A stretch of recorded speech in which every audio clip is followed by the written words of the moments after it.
खोलो भाई chapter number 1।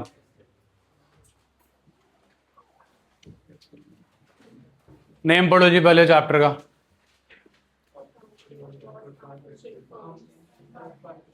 Accounting for partnership form hyphen fundamental. Fundamentals जी बेसिक्स, जैसे मैथ्स के बेसिक्स हैं addition, subtraction, multiplication and division, वैसे ही हमारी partnership form of business organisation जो है उसका बेस है ये chapter. That is why the name of this chapter has fundamentals in it. 11th standard में हमने सोल प्रोप्राइटरशिप खत्म की है जी, उसकी बुक्स ऑफ अकाउंट्स बनानी सीखी हैं, जिसमें ट्रायल बैलेंस की हेल्प से हमने trading account, profit and loss account and balance sheet जो थी वो बनाई थी। इस बुक में जो आपकी बुक है, पहले एक बार बुक का नाम भी पढ़ लीजिए। डबल एंट्री 11th स्टैंडर्ड की बुक का नाम भी यही था, डबल एंट्री बुक कीपिंग। नीचे पढ़िए क्या लिखा, accounting for partnership firm. Volume 1 stands for first part, फिर सेकंड और फिर third. Accounting for partnership firm. Partnership firm की अकाउंटिंग, तो वो जो है वो हमने इस चैप्टर में करनी है। ट्रेडिंग, P&L और बैलेंस शीट ये आपको नहीं बनाना इस चैप्टर में। हमें P&L से अगली जर्नी तय करनी है। उस जर्नी का नाम है profit and loss appropriation account. वो हमने इस चैप्टर में बनाना सीखना है।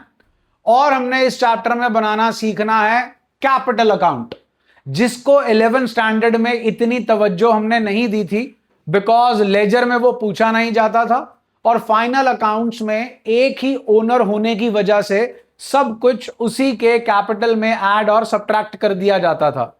मैंने कल भी आपको ब्रीफ में बताया था कि यहां पर हमारे ओनर एक से ज्यादा हैं, इसलिए हमें बनाना पड़ेगा पार्टनर्स का कैपिटल अकाउंट। क्या बनाना पड़ेगा? तो यही दो चीजें हैं बेसिकली हमने जो इस चैप्टर में सीखनी है।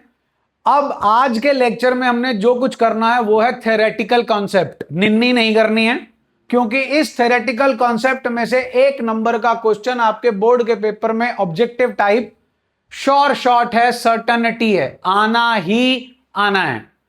और थ्रू आउट आपके जो मे के एग्जाम्स हैं उसमें भी ये आना है। और ये आपका बेस है थ्योरेटिकल कॉन्सेप्ट, आपके प्रैक्टिकल पोर्शन का बेस।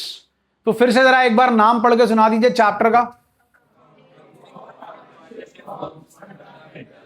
पार्टनरशिप पहला टॉपिक है जी अपना, meaning and definition of partnership. हमने पूरी 11th स्टैंडर्ड में सोल प्रोप्राइटरशिप की थी। कोई एक्ट, कोई लॉ की किताब कुछ था उसको गवर्न करने के लिए? नहीं, हमारे पास था सिर्फ chapter number 3 theory base of accounting, जिसमें हमने किए थे accounting concepts, assumptions and conventions, IFRS, Indian accounting standards. वो था हमारा बेस। लेकिन यहां पर हमें गाइड करने के लिए पूरी कानून की एक किताब है, किताब का नाम है इंडियन पार्टनरशिप एक्ट 1932। तो 1932 से चला आ रहा है जी, 2026 आ गया जी, 6 साल में 2022 हो जाएगा, 100th एनिवर्सरी हो जाएगी, एक्ट अभी भी चल रहा है। उस एक्ट में चेंजेस करते रहते हैं, लेकिन एक्ट अभी भी वही है जो अंग्रेजों के जमाने का चलता आ रहा है। वही एक्ट जो है वो हमें डेफिनेशन दे रहा है पार्टनरशिप की। एक्ट के अंदर होते हैं डिफरेंट डिफरेंट सेक्शंस। तो जो सेक्शन 4 है इंडियन पार्टनरशिप एक्ट 1932 का, वो हमें डेफिनेशन देता है पार्टनरशिप की, वही स्टार्टिंग में लिखा हुआ है। Partnership is defined by Indian partnership act 1932 section 4। Section 4 underline कर लीजिए। सेक्शन 4 आपसे पूछा जा सकता है ऑब्जेक्टिव टाइप में कि पार्टनरशिप की डेफिनेशन कौन सा सेक्शन देता है। The answer should be section 4। अब ध्यान दीजिए जी, partnership is the relation between persons who have agreed to share the profits of the business carried on by all or any one of them acting for all। तो partnership जो है वो सबसे पहले तो रिलेशनशिप है, किनके बीच का? पर्सन नहीं लिखा, पर्सन्स लिखा, मींस कम से कम 2।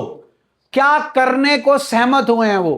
who have agreed to share the profit of a, business तो 2 पॉइंट्स आ गए यहां पे. Share what? सिर्फ प्रॉफिट्स ही होंगे बिजनेस में के लॉसेस भी हो सकते हैं. लेकिन यहां पर जब वर्ड प्रॉफिट्स आ जाता है वो ऑब्वियस हो गया that profit stands for profits and लिखेंगे हम क्या? लिखेंगे क्या? Who agreed to share what? Profits. किसके? I hope you know business is an economic activity which is done for the purpose, sole purpose of earning profits. So relation है किसके बीच का?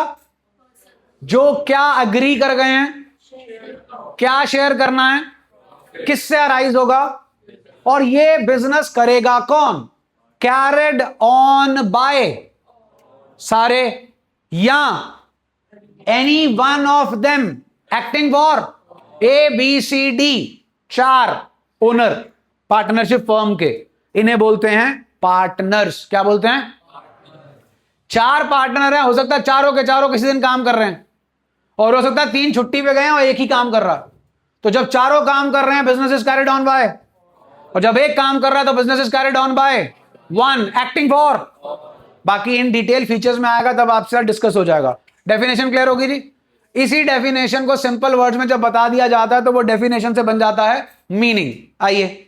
A partnership does is a business between among two or more persons आगे who share profit of the business. आ गया losses जी. Profits and Losses. आगे Business may be carried on by all or any of ये जो any one of them acting for all या carried on by all है ना, this is the soul of partnership. आत्मा है ये पार्टनरशिप की. अगर ये फीचर आपकी फॉर्म ऑफ बिजनेस ऑर्गेनाइजेशन में प्रेजेंट नहीं होगा then your form of business organisation is not partnership.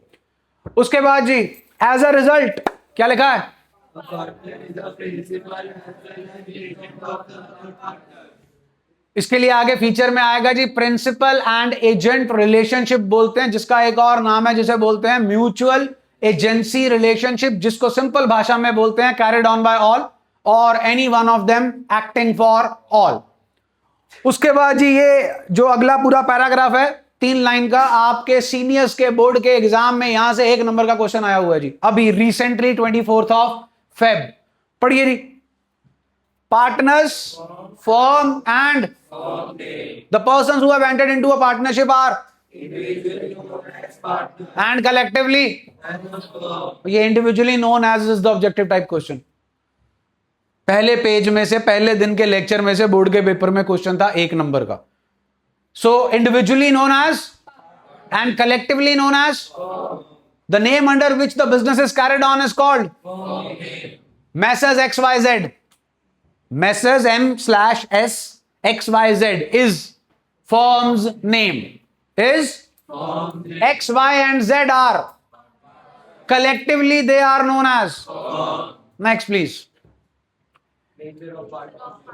ऊपर वाला meaning, definition, partner, firm, firms name, सब क्लियर है जी. कोई दिक्कत परेशानी जी इसमें? अब क्या लिखा है जी? Nature of partnership. अब कल अगर आपने लेक्चर लगाया था तो 2 गोले बनाए थे जी. वही 2 गोले हैं जी हमारी नेचर ऑफ पार्टनरशिप.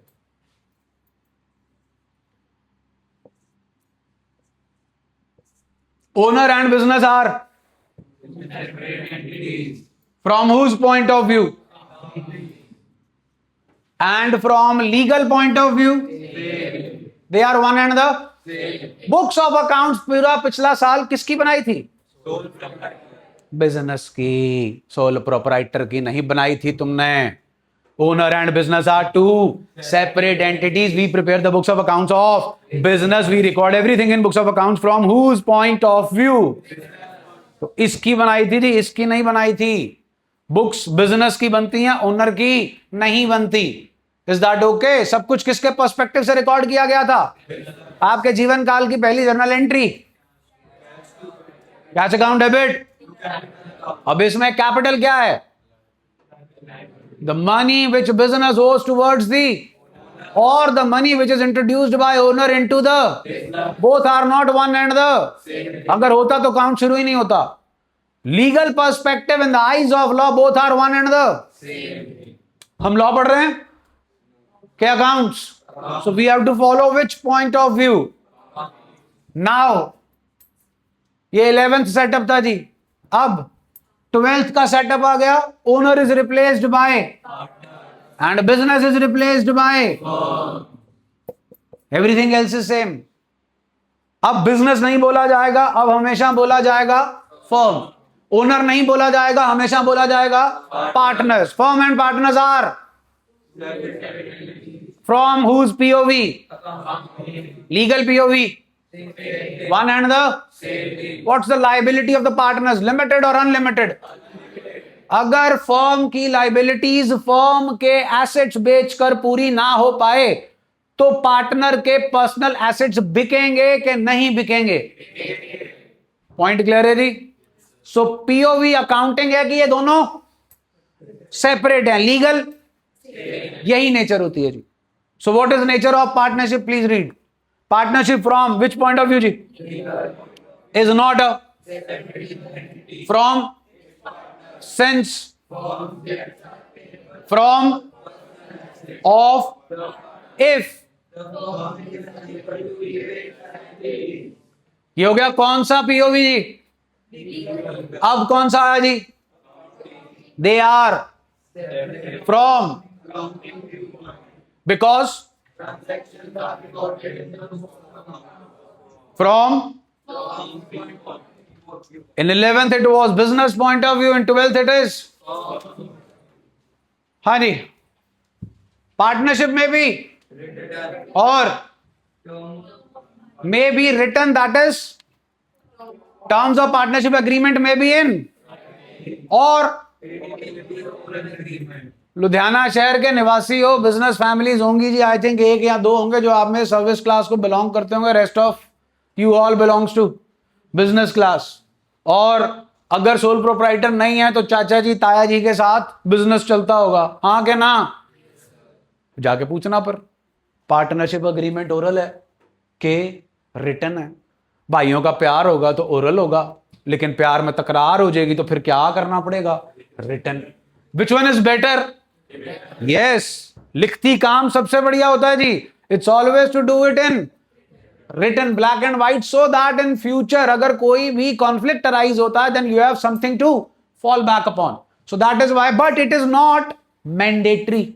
आपकी मर्जी है ओरल बनाओ, आपकी मर्जी है रिटन बनाओ. इज दैट ओके जी? चलिए next. The document in which are known as partnership deed. Partnership is regulated by Indian Partnership Act 1932. however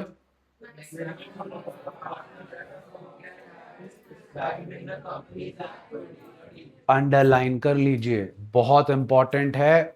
most likely आपको अगले साल आ जाएगा ये पेपर में, क्योंकि हर एक साल छोड़ के ये पॉइंट आता ही आता है. क्वेश्चन ये बना जी, जो भी आपने दो लाइनें पढ़ी हैं उसका क्वेश्चन ये है, which act tells us about the maximum number of partners in a firm.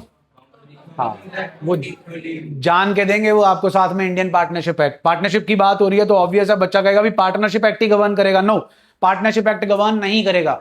In depth नीचे जाकर आपके नंबर ऑफ पार्टनर्स है वहां पे जाके डिस्कस करेंगे. नेक्स्ट, द प्रिंसिपल और in a partnership is, the terms agreed between among the partners are, but if you don't have a partnership deed, if the partnership deed does not exist, or the partnership deed exists but does not have a on a particular, the provisions of whom will apply. यहां companies act नहीं आएगा, यहां कौन आएगा? पूरे partnership में companies act की entry, companies act की यूजेज सिर्फ मैक्सिमम नंबर ऑफ पार्टनर्स के लिए और कहीं पर भी नहीं है. इज दैट ओके जी? तो ये लाइन जो है दोबारा से सुन लीजिए. आपकी पार्टनरशिप डीड नहीं है और किसी मैटर पे आप डिसीजन ले नहीं पा रहे हो, then you have to fall back on Indian partnership act 1932, जो आपको प्रोविजंस देता है जिन्हें आपको अप्लाई करना है. आपकी पार्टनरशिप डीड है, पार्टनरशिप डीड, लेकिन किसी मैटर पे कॉन्फ्लिक्ट हो गया, उस मैटर के ऊपर आपने कोई टर्म एंड कंडीशन जो है वो पहले से मेंशन नहीं कर रखी, फिर again you have to fall back on Indian partnership act 1932। आइए जी, पार्टनरशिप अग्रीमेंट में भी रिटर्न और, हाँ जी, फिर से क्या आ गया जी, पढ़ लीजिए, सेम है। आइए नेक्स्ट टॉपिक, फीचर्स, कैरेक्टरिस्टिक्स और, पढ़िए जी पहला, द मोस्ट इंपॉर्टेंट वन जी, एसोसिएशन ऑफ, एक बंदा पार्टनरशिप कर सकता है जी, तो फिर कम से कम कितने चाहिए, दो, टू और more than, no not more than 50, अभी तो टू, कम से कम दो। Partnership is an association of who agree to do what and share what, next line is very important, agreement का मतलब ही कॉन्ट्रैक्ट होता है जी। तो आपका जो पार्टनर है, जिसको आप पर्सन को पार्टनर बना रहे हो, वो कॉम्पिटेंट इनफ होना चाहिए to enter into a contract. Competent enough कैसे होगा जी, उसको डिस्क्राइब करता है एक एक्ट, एक्ट का नाम है इंडियन कॉन्ट्रैक्ट एक्ट 1872, जो कहता है कि कौन से पर्सन्स जो हैं वो कॉन्ट्रैक्ट में एंटर हो सकते हैं और कौन से जो हैं वो कॉन्ट्रैक्ट में एंटर नहीं हो सकते। पढ़िए जी जरा आगे,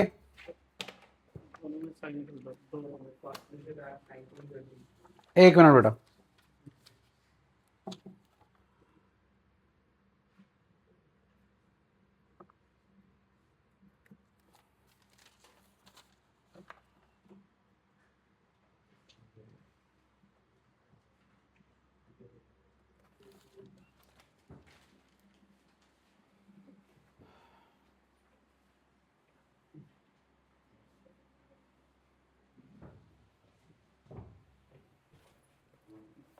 पेन निकाल लो जरा, लिख लो यहां पे, ऊपर लिख लो बुक के टॉप पे, according to Indian contract act 1872, according to Indian contract act 1872, every person except the following is competent to contract. Every person except the following is competent to contract. पहला A part, minor, that is person of less than 18 years of age. इसमें से board के paper में एक बार question आ चुका है। First one is minor, that is person of less than 18 years of age. B, person of unsound mind. B, person of unsound mind. विभु लिख ले बेटा, हैं? शाबाश, हौसला, ईंधन बदला। Person of unsound mind, B part. C part, person disqualified by any law, person disqualified by any law, person disqualified by any law. तो जी अगर आपका पर्सन जो है वो अनसाउंड माइंड का है, मींस थोड़ा सा, हाँ जी, थोड़ा सा पागल है, मतलब आपके भी ईंट मार सकता है और अपने भी मार सकता है, तो ऐसे पर्सन को हम कॉन्ट्रैक्ट में एंटर नहीं कर सकते। माइनर को हम कॉन्ट्रैक्ट में एंटर नहीं कर सकते। और वो पर्सन जिसे लॉ ने डिस्क्वालीफाई कर रखा है कॉन्ट्रैक्ट में एंटर होने के लिए, आप उसे भी अपनी फर्म में पार्टनर नहीं बना सकते। तो ये तीन बंदे वो हो गए जिन्हें आप अपनी फर्म में पार्टनर नहीं बना सकते। इसमें पहला था पर्सन, माइनर पर्सन, लेकिन अभी एक्सेप्शन आएगी। एक्सेप्शन समझते हो ना, उसे बना सकते हैं। क्यों बना सकते हैं वो आगे आ जाएगा। चलिए अब ध्यान दीजिए, एडिशंस बदलते हैं और चेंजेस आते हैं उसमें। मैं आपको इन डिटेल बता दूं कि ये जो आपका 2 और मोर पार्टनर्स हैं, minimum number of partners in a firm, maximum, आप 50 बोलोगे, सब्जेक्टिव टाइप तो चलो आपको नहीं आता, लेकिन इसके पीछे की पूरी कहानी है। वो कहानी क्या है? वो कहानी ये है कि जो इंडियन जो आपके मैक्सिमम नंबर ऑफ पार्टनर्स हैं फर्म के अंदर, वो डिसाइड करता है कौन है? नहीं, वो डिसाइड करने की जिम्मेवारी इंडियन पार्टनरशिप एक्ट ने दी है सेंट्रल गवर्नमेंट को। किसको? Central government. With a restriction, भैया जितनी तुम मर्जी रख लो नंबर ऑफ पार्टनर्स मैक्सिमम, लेकिन 100 से ऊपर नहीं जाने चाहिए। सेंट्रल गवर्नमेंट ने दो चीजों की मदद लेकर, एक चीज का नाम है कंपनीज एक्ट और दूसरा है मिसलेनियस रूल 10 की हेल्प से इसे डिसाइड कर रखा है कितना? 50। तो ये कहानी मिसिंग है आपके एडिशन में। आओ पढ़ो। The Partnership Act 1932 does not prescribe the maximum number of partners a firm can have. It is prescribed under whom? Companies Act 2013 to be 50. Wide section what? 464 And as specified in rule of miscellaneous rules 2014, 3 से 4 एक number के question बना सकते हैं आप इसमें से। कौन सा सेक्शन? 464। कौन सा एक्ट? Companies act 2013। कौन सा रूल? रूल 10। किस रूल्स के under? Miscellaneous rules, companies miscellaneous rules 2014। और जो बीच की कहानी में से वो है सेंट्रल गवर्नमेंट की, वो आपको बता दी, वो इन्होंने जान के निकाली है ताकि आप लोग जो है कंफ्यूज ना हो 100 एंड 50 के अंदर। तो what is the maximum limit जो है, जो सेंट्रल गवर्नमेंट के लिए रखी गई थी, वो थी 100। लेकिन कंपनीज एक्ट और कंपनीज मिसलेनियस रूल्स की हेल्प से वो अभी हाल फिलहाल कितने डिसाइडेड हैं जी? 50। तो अब आपसे कोई पूछे मैक्सिमम नंबर ऑफ पार्टनर्स तो कितने होंगे जी? कहानी समझ में आ गई जी। नेक्स्ट, अगली हेडिंग क्या है इसी के नीचे? नो, पहले के अंदर ही माइनर एज अ, अभी तो बोला था who is not able to come into contract, minor. तो माइनर कैसे जी? पढ़िए। अ माइनर दो not competent to contract can be a partner in a firm but for profits and, not in losses सिर्फ किसमें profit और किसमें नहीं? लॉसेस होगा तो बाकी पार्टनर बेयर करेंगे, प्रॉफिट होगा तो वो भी बेयर करेगा। वो तो कौन है? बच्चा। दिल तो बच्चा है जी, ठीक है ना जी। अब उसकी समझ इतनी नहीं है कि वो रैशनल डिसीजन ले सके, तो फिर क्या आग लगी है माइनर को बनाने की? पार्टनर। आओ पढ़ो। A minor on becoming major, army वाले नहीं जी, 18 साल वाले, दैट इज शुड और in the firm within 6 months of becoming, in case he she does not, she became all liable for all the।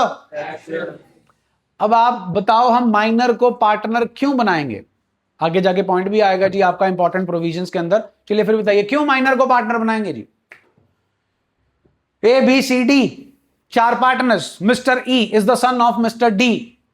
Mister D gone, चले गए। Mister D चले गए तो उन्होंने बिजनेस में कोई कंट्रीब्यूशन किया होगा, कैपिटल दी होगी, वापस करनी पड़ेगी कि नहीं? बोलो जी। 5 करोड़ है। अब मिस्टर ई उनके बेटे हैं, 1 साल का नहीं है, 17.5 साल का है। 6 महीने में क्या हो जाएगा? मेजर बन जाएगा। अब हम उसे अपनी फर्म में क्या बना लेंगे? पार्टनर। 5 करोड़ बच गया, पढ़ा लिखा है, ठीक है, संभालेगा बिजनेस। 6 महीने के बाद उसके पास क्या होगा? ऑप्शन, रहना है कि नहीं रहना। तो हमने उसे पार्टनर फर्म में बनाया अपने खुद के फायदे के लिए। इस सिचुएशन में हम माइनर को फर्म में क्या बना सकते हैं? पार्टनर। आई समझ जी? चलिए नेक्स्ट, क्या लिखा है जी? पार्टनरशिप शुड हैव, एक होना जरूरी है, either written or oral. Partnership comes into existence by an, which may be, a written agreement is termed as, the terms and conditions of the agreement is the basis of their relationship. Partnership may be for a venture, for a or at venture का मतलब project जी, period का मतलब time period, can be 2 years, can be 3 years, can be 5 years, can be 1 year, और eight will का मतलब है जी कोई भी पार्टनर अपनी मर्जी से नोटिस देकर फर्म को डिसॉल्व कर सकता है. Next, partnership at will means if he she so by giving of his or her desire to the as is provided in the. Next please.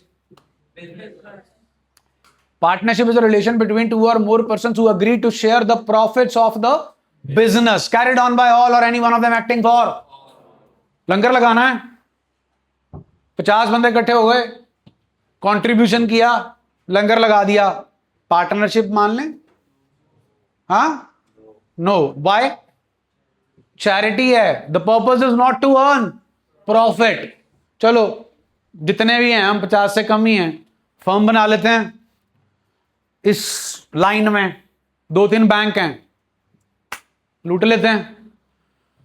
Proper partnership deed बनाएंगे, सारा कुछ लिखेंगे, right and duties of partner, registered office भी बना लेंगे. Police आ गई, है हम तो पार्टनरशिप फर्म है, हमारा तो बिजनेस है बैंक लूटना, तो वही हम इंप्लीमेंट कर रहे हैं, तो लेके जाएंगे थाने के नहीं? हाँ, because this is not a legal business, this is illegal business. This is what? Illegal business. Is that okay जी? एक्स और वाई ने पैसे डाल के होटल खरीदा और किराए पे दे दिया. अब बताओ एक्स और वाई की पार्टनरशिप है कि नहीं है? जल्दी बोलो. है. गलत जवाब. होटल वो चला रहे हैं कि जिसको किराए पे दिया वो चला रहा है. तो क्या एक्स और वाई एक दूसरे के बिहाफ पे बिजनेस में कोई डिसीजन ले रहे हैं? कैरिड ऑन बाय ऑल और एक्टिंग फॉर ऑल है. Mutual agency relationship is missing. This is not a partnership. आई समझ जी? आइए फिर. Agreement should be to do. An agreement should be to do business, and business includes. And as a result, a joint in held or a clinic set up as is not a, and therefore it should not have a. Mummy और पापा ने joint registry कराकर plot of land ले रखा है, बन गए partners है जी. पापा का आपका रियलिटी का बिजनेस ही है, रियल एस्टेट का, और वहां पर मम्मा और पापा ने जो है कलेक्टिवली 5 प्लॉट ले रखे हैं. उन 5 प्लॉटों में उन्होंने जाके रहना नहीं है. वो 5 प्लॉट किस लिए ले रखे हैं? बेचने के लिए. Then your mom and dad is working in a partnership. कहानी समझ आ गई जी? Next, a business should be since unless you are in पड़ोसी मुल्क. म्यूचुअल एजेंसी, हाँ जी, soul of partnership carried on by all और any one of them acting for all. Mutual agency इसे प्रिंसिपल एजेंट रिलेशनशिप भी बोलते हैं. आइए जी, mutual agency means that a partner is an. What do you mean by agent? बिल्कुल ठीक है जी. आप स्पाई मूवीज देखते हैं, CIA, मुसाद, ISI, रॉ, ये सब क्या हैं? एजेंसीज. और इन्होंने क्या हायर कर रखे हैं? एजेंट. तो एजेंट इनके बिहाफ पे क्या करते हैं? काम करते हैं. तो पढ़िए जी. A partner is an agent for of other partners because other partners are bound by his. For example, Om, Shiv and Hari are. Hari enters into an agreement with for Om and Shiv are bound by. Who is Om? Who is Hari here? Agent. And who are Om and Shiv? Principal. The principle of mutual agency comes from of as given in the business may be carried on by or any one of them acting for. Next please. Sharing of. हम profits word ही use करते हैं जी. Profit and losses are shared by the in an agreed in the absence of partnership deed or when the partnership deed does not have a clause for profit sharing ratio, it is shared by the. It is also provided in the term profits includes. Ratio समझते हो जी? Ratio बोलो।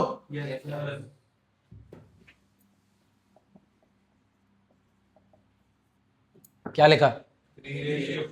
किसकी है ratio? A and B कौन है? Partners. तो वो profits को कैसे बांटेंगे? What do you interpret by 3:2?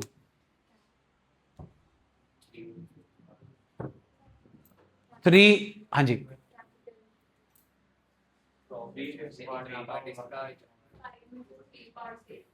बिल्कुल ठीक है जी।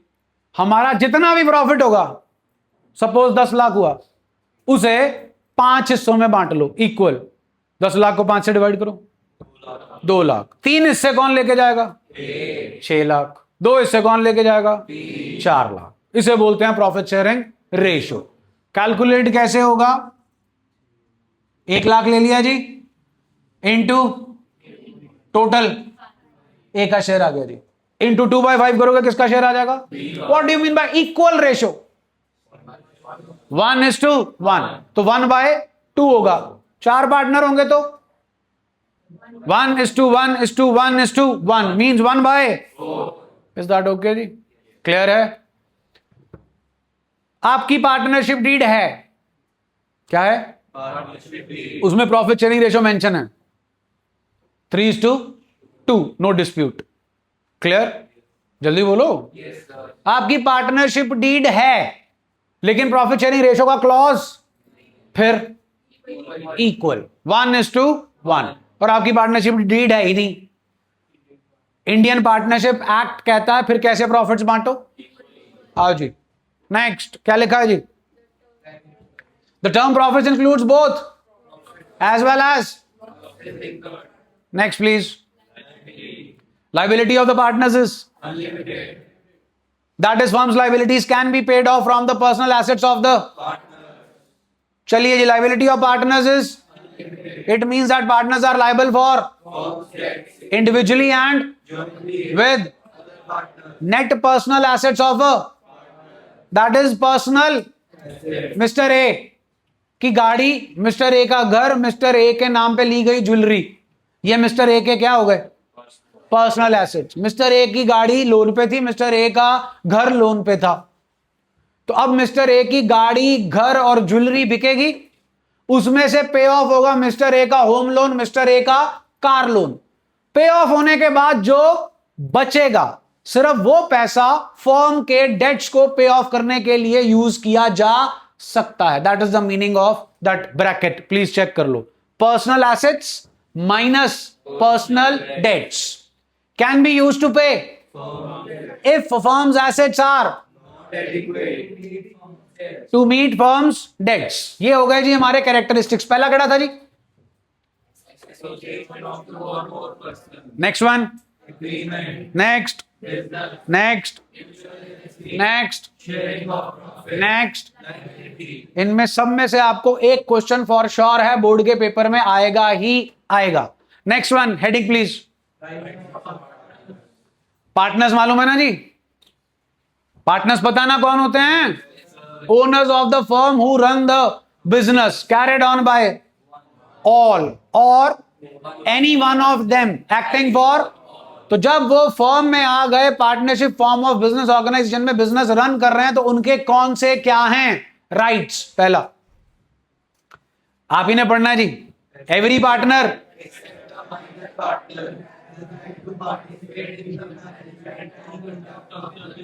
बिल्कुल ठीक है जी, क्लियर है जी, इसको बताने की कोई जरूरत तो नहीं जी। Next,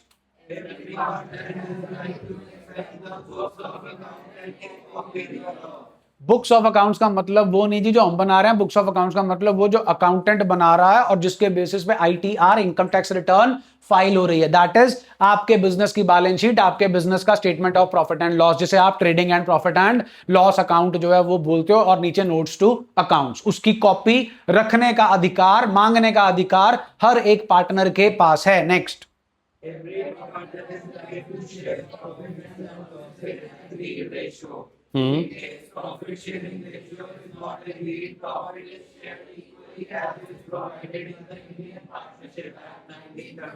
already discussed many times. Next please.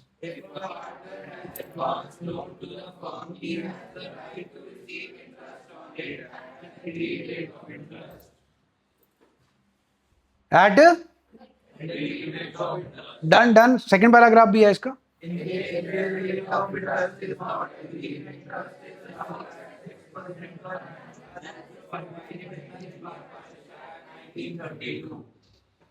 आगे जाके ना टॉपिक आना है, उस टॉपिक में यही 2 पॉइंट्स हैं।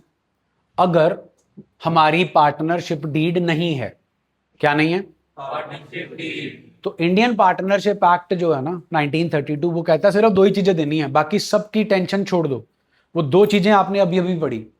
प्रॉफिट शेयरिंग कैसे होगी? इक्वल। और अगर किसी पार्टनर ने फर्म को क्या दे रखा है? लोन, तो उस पे उसे मिलेगा इंटरेस्ट। कितना? 6% नहीं बोलना, 6% पर एनम बोलना है, दैट्स इट। इसके अलावा फर्म पार्टनर को ना कुछ देगी और ना कुछ लेगी। No give and take. वो बाकी के जो फैक्टर्स हैं वो आगे जाके आएंगे। Next please.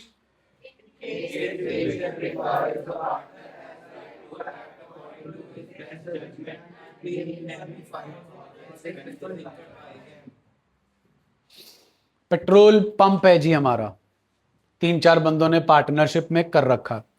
उसका हर साल आपको लाइसेंस रिन्यू कराना पड़ता है। लाइसेंस एक्सपायर होने की तारीख आ गई और 3 बंदे छुट्टी पे थे, एक ही काम कर रहा था और अभी बिजनेस के बैंक अकाउंट में उतने पैसे नहीं थे। तो उस particular partner, suppose mister D, ने अपनी जेब से लाइसेंस फीस का जो पैसा था वो पे कर दिया। अब बताइए अगले साल जब फर्म के अकाउंट में पैसे आ जाएंगे, उसे ये पैसा रीइंबर्स किया जाएगा कि नहीं किया जाएगा? जल्दी बोलो जी। बस जी, इस पॉइंट का यही मतलब है। Next please.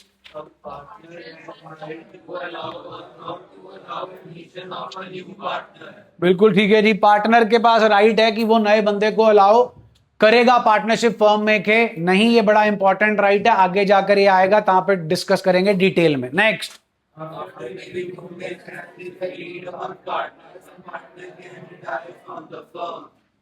धन जी नोटिस दे दो जी, मैं 6 महीने बाद, मैं 3 महीने बाद रिटायर होने जा रहा हूं, आप अपना अरेंजमेंट कर लो, नया पार्टनर लेकर आना, नया पार्टनर ले आइएगा, और अगर बचे हुए पार्टनर से काम चलाना है तो फिर उससे काम चलाइएगा। Next heading please. पार्टनरशिप। आज की डेट में काफी बार आया ये word. What is partnership deed? An agreement containing terms and conditions according to which the partnership will run. अगर आपने इसे राइटिंग में लिखा हुआ है then it is a partnership deed. आइए जी। पार्टनरशिप डीड एग्रीमेंट में भी and is the basis of the provisions of Indian Partnership Act 1932 apply if where it exists but does not have, thus it is considered more appropriate to have. Partnership deed must be, it normally has, पढ़ो जी पहली, नाम, description, पता। Next. Firm का नाम और address. Next. Address of the principal place of business और profession, जहां पर आपका हेडक्वार्टर है। नेक्स्ट।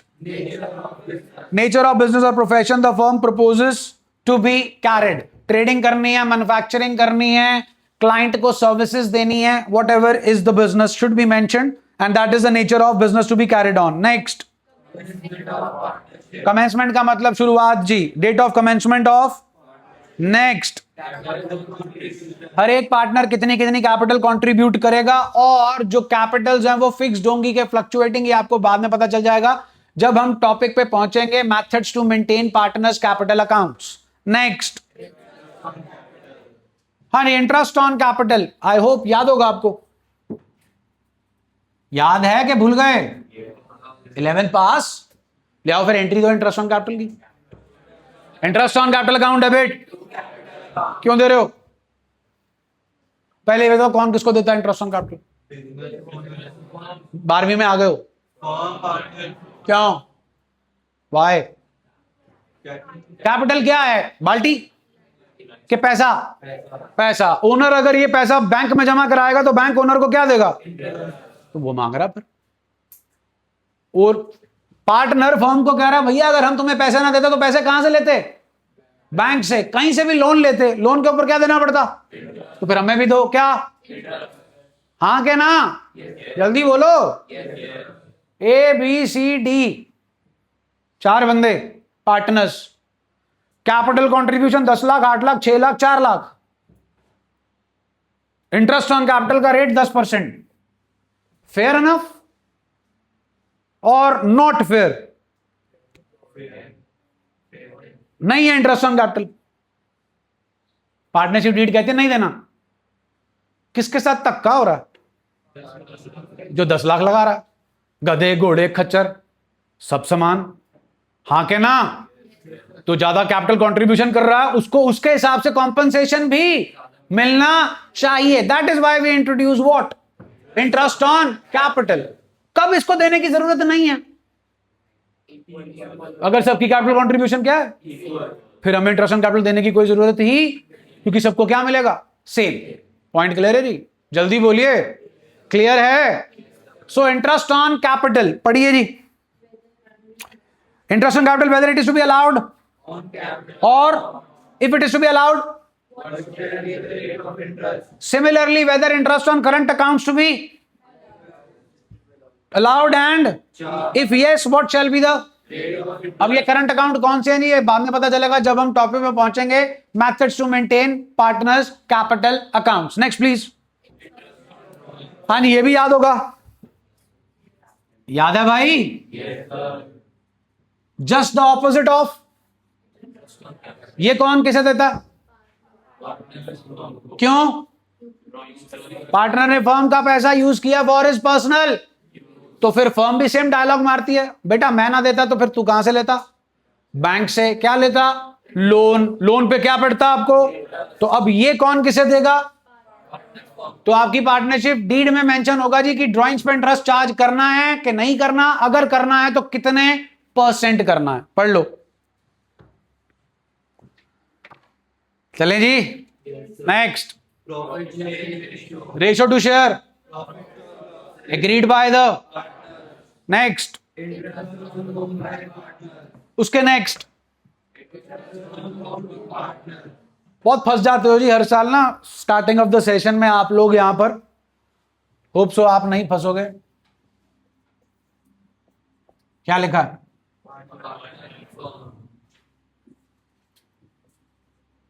कौन किसे उधार दे रहा, इसको इंग्लिश में क्या बोलोगे, फंस गए, नीचे बुक से पढ़ लो शायद पता चल जाए। लोन टू पार्टनर के लोन बाय पार्टनर, ये क्या है, लोन, फिर से पूछ रहा हूं, बुक्स ऑफ अकाउंट्स किसकी बना रहे हो, सब कुछ किसके पर्सपेक्टिव से रिकॉर्ड होगा, तो जनाब ये पहले वाला लोन फर्म के लिए क्या है, अरे भाई क्या है का मतलब होता है, हमारे अकाउंट्स की दुनिया इसी मुट्ठी में है, asset liability expense revenue and, यही है हमारी दुनिया। हाँ जी, फर्म के लिए क्या है, पहले वाला लोन, हाँ के ना, दूसरे वाला, आर यू श्योर, तभी पूछा था 11वीं पास हो, है ना, तो एसेट और लायबिलिटी तो पता होगा, हाँ के ना, ओके, ध्यान से निन्नी से जाग के, इस लोन पे कौन किसे इंटरेस्ट देगा,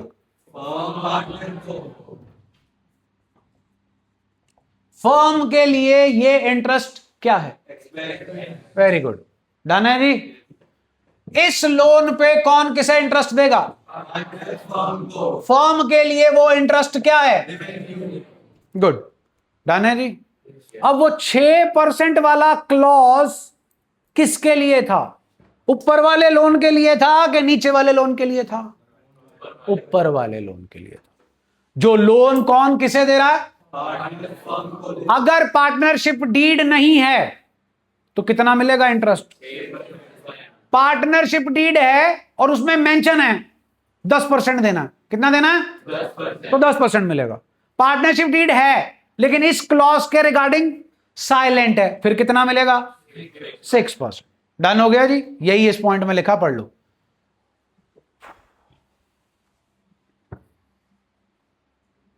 ध्यान से पढ़ लो जी, मैंने सारा बता दिया आपको।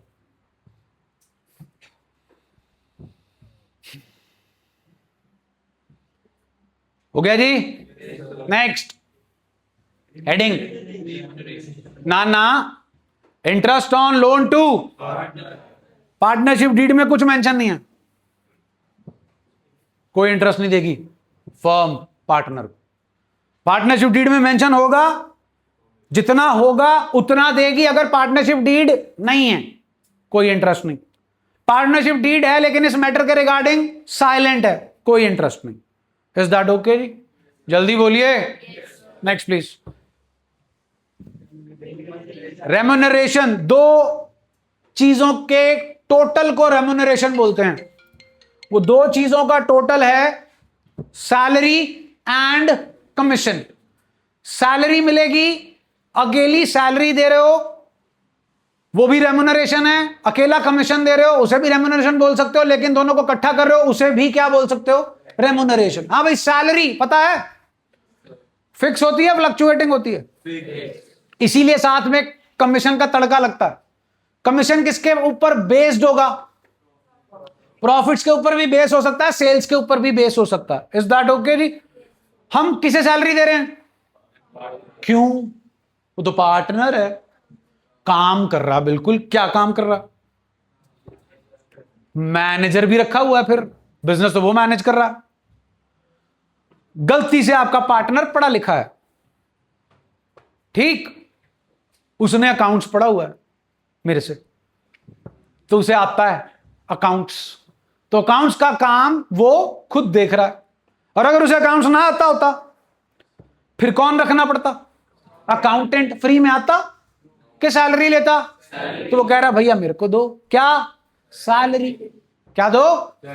एक और पार्टनर पढ़ा लिखा है, उसने एमबीए कर रखी है मार्केटिंग में, तो अब आपको मार्केटिंग मैनेजर की जरूरत। लेकिन अगर उसने ना कर रखी होती फिर पड़ती ना जी आपके पास।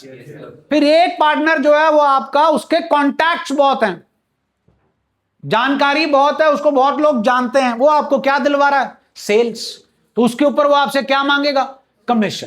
तो that is why we have to give this stuff to the partners, because they do the work. अगर नहीं देंगे तो फिर धक्का हो जाएगा, जैसे यहां हो रहा था 10 लाख, 8 लाख, 6 लाख और 4 लाख। अकाउंटेंट बोलेगा मैं नहीं करता भाई, मैं भूल गया, अच्छा नहीं पढ़ाया था, ठीक है, तो मेरे को याद नहीं, अब तुम अकाउंटेंट रख लो। फिर उसको क्या दो? सैलरी। इज दैट ओके जी? क्लियर हो गया जी? पढ़िए। Salary, commission etcetera to partners. If a partner is allowed is to be allowed remuneration, that is salary, commission etc, it should be। नहीं है लिखा हुआ, फिर पार्टनरशिप डीड में नहीं लिखा हुआ, कोई सैलरी कोई कमीशन के बारे में कुछ मेंशन नहीं है, लेकिन काम कर रहे हैं आपके पार्टनर्स। अब बताइए पार्टनर को सैलरी कमीशन दोगे कि नहीं दोगे? जल्दी बोलो। नहीं देंगे जी। आप बोलोगे वो आएगा नहीं फरिश्ता, इंडियन पार्टनरशिप एक्ट 1932 आएगा। फरिश्ते की दो ही बाजू है, एक कहती है P&L should be shared equally, और एक कहती है अगर किसी पार्टनर ने लोन दिया तो उसके ऊपर क्या मिलेगा? उसे इंटरेस्ट। वो कहती है इसके बाद कुछ नहीं मिलेगा, ना इसने इसको कुछ देना है ना इसने इसको कुछ भी देना है, means no give and take. Next पढ़ो पढ़ो। Method by which goodwill of the firm will be valued at the time of rendition or retirement of a partner. आपके सेकेंड चैप्टर का नाम है goodwill, nature and it's valuation. तो जब वहां पहुंचोगे तो आपको मेथड समझ में आ जाएंगे, गुडविल कैसे कैलकुलेट करनी है। गुडविल को कैलकुलेट करने की जरूरत कब पड़ती है? आपके चैप्टर का नाम है change in PSR number 3, admission number 4, retirement number 5 और death of a partner number 6। जब ये इवेंट हैपन होते हैं तब हमें गुडविल को वैल्यू करने की जरूरत पड़ती है। हम पार्टनरशिप डीड में पहले से लिख के रखेंगे कि हमें गुडविल जब कैलकुलेट करनी होगी तो कौन सा मेथड जो है वो हम फॉलो करेंगे, ये हम पहले से लिख के रखेंगे। मेथड जो भी डिसाइडेड होगा वो आप सेकेंड चैप्टर में कैलकुलेट करना सीख जाओगे। नेक्स्ट पढ़ो पढ़ लो। of the firm will be valued at the time of reconstitution of the firm. ये जो मैंने अभी आपको चैप्टर 3, 4, 5 और 6 बताया, इसे बोलते हैं reconstitution of the firm. In events में हम अपने एसेट्स की वैल्यूएशन कैसे करेंगे उसके बारे में बताया गया। आगे आएंगे आपको समझ में आ जाएगा। Next please. दो होते थे याद है 11th स्टैंडर्ड में, कैलेंडर ईयर एंड हम books of accounts financial year के अकॉर्डिंग बनाते हैं, इसलिए हमारी पार्टनरशिप फर्म में भी हमेशा कौन सा ईयर फॉलो होता है? फाइनेंशियल, लेकिन कभी कभी कैलेंडर ईयर भी फॉलो होगा। नेक्स्ट पढ़ो पढ़ो क्या लिखा, ये कहां लिखा होगा भाई? अगर किसी पार्टनर की डेथ होती है तो फर्म चलेगी कि फर्म को बंद करेंगे, ये आपकी पार्टनरशिप डीड में लिखा होगा। नेक्स्ट रिटायरमेंट के टाइम पे, डेथ के टाइम पे, या जब आप अपना बिजनेस वाइंड अप कर रहे हो तो आपने अकाउंट्स को सेटल कैसे करना वो लिखा होगा जी। Next what shall be the authority and duty of duration of partnership जी, the period of partnership, that is whether it is for a specified period और फॉर अ वेंचर और नेक्स्ट इंडिविजुअल चलेगा के जॉइंट होगा। Next how disputes if any between among the partners will be, ये सब क्या पढ़ रहे थे आप? वही भूल गए। पार्टनरशिप डीड, इन्हें बोलते हैं कंटेंट्स ऑफ पार्टनरशिप डीड। क्या बोलते हैं? Contents of partnership deed. अब ये कंटेंट्स पढ़ने के बाद आपको लगता है पार्टनरशिप डीड की कोई इंपॉर्टेंस है? अगला टॉपिक पढ़ो, क्या लिखा है? Partnership deed is an important which defines between, it is important to have Written partnership deed. so that, Disputes do not arise. and if they arise, They can be resolved on the basis of partnership deed. it is useful. Why partnership deed is useful? It is useful because It defines the right, duties, responsibility, and liabilities of each partner. चार चीजें आ गई जी, right, duty, responsibility and dispute arising if any between among the partners are resolved on the basis of। ध्यान से पढ़िएगा अगला point. if the partnership deed does not or where it exists but it does not have a term on a particular provisions of Partnership Act 1932 will apply। for example, if the partnership deed does not allow salary will be allowed to partners or not? No, because the Indian Partnership Act does not allow Salary to partners. Another example, if a partner has given loan to the firm and the partnership deed is silence on allowance of interest, हाँ जी मिलेगा? Yes. कितने percent? 6%. Per annum. Done है जी? हाँ भाई, clear है इतना? Yes, sir. क्या क्या पढ़ा जी? Meaning, definition of partnership, nature of partnership, उसके बाद फीचर्स, कैरेक्टरिस्टिक्स ऑफ और एलिमेंट्स ऑफ, Partnership. उसके बाद जी पार्टनरशिप डीड, और उसके बाद पार्टनरशिप डीड के कंटेंट्स, टर्म्स, और उसके बाद जी उनकी इंपॉर्टेंस। अभी जो आपका इंडियन पार्टनरशिप एक्ट 1932 है, उसकी जो प्रोविजंस है वो इन डिटेल जो है वो हमने आज नहीं की है, वो कल करेंगे। और कल एक और इंपॉर्टेंट पॉइंट जो है वो आपके साथ डिस्कस होगा, चार्ज एंड एप्रोप्रिएशन। फिर से पूछ रहा हूं जी, आप में से फॉर्म सबने भर दिया है? फॉर्म भर दिया है? Yes, sir.